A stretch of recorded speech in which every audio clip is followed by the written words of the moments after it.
नाथूराम गॉडसे। इसका पूरा नाम नाथूराम विनायक गॉडसे था।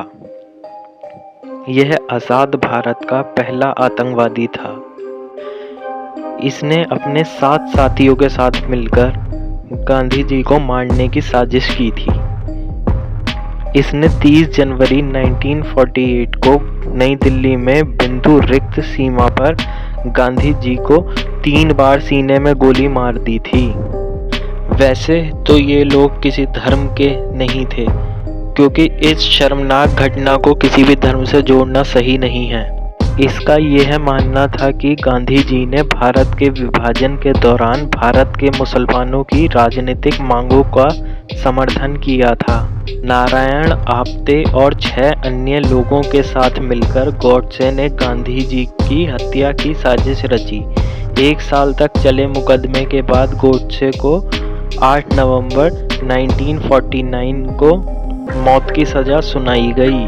सजा के लिए गांधी जी के 2 बेटे मणिलाल गांधी और रामदास गांधी ने दलील दी, लेकिन वह भारत के प्रधानमंत्री जवाहरलाल नेहरू, उप प्रधानमंत्री वल्लभ भाई पटेल और गवर्नर जनरल श्री राजगोपालाचारी द्वारा ठुकरा दिया गया। गॉडसे को 15 नवंबर 1949 को अंबाला सेंट्रल जेल में फांसी दी गई थी। यह उन कायर लोगों में से था जिन्होंने देश की आज़ादी के लिए कोई महत्वपूर्ण कदम नहीं लिया, पर इनके सीने में इतनी जलन थी कि इनको बस अपना नाम करना था। इस वजह से इन्होंने ऐसा गलत कदम उठाया। नाथूराम विनायकराव गॉडसे का जन्म एक मराठी ब्राह्मण परिवार में हुआ था। उसके पिता विनायक गॉडसे एक डाक कर्मचारी थे। उसकी मां लक्ष्मी नवगोदावरी थी। जन्म के समय उसका नाम रामचंद्र था। पढ़ाई में मन नहीं था इसका, इस वजह से गॉडसे हाई स्कूल से बाहर हो गया था और हिंदू राष्ट्रवादी संगठनों, राष्ट्रीय स्वयंसेवक संघ और हिंदू महासभा के साथ एक कार्यकर्ता बन गया। हालांकि उसकी सदस्यता की सही तारीख अनिश्चित है। यह हमारे देश का दुर्भाग्य है कि हमें कुछ ऐसे नेता भी मिले जो कि इस आतंकवादी को पूजते हैं। उनका यह मानना है कि नाथूराम गॉडसे एक राष्ट्रवादी थे।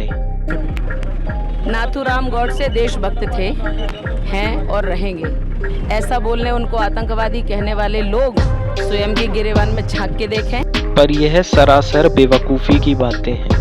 नाथूराम गॉडसे साफ तौर पर एक आतंकवादी था और कुछ नहीं।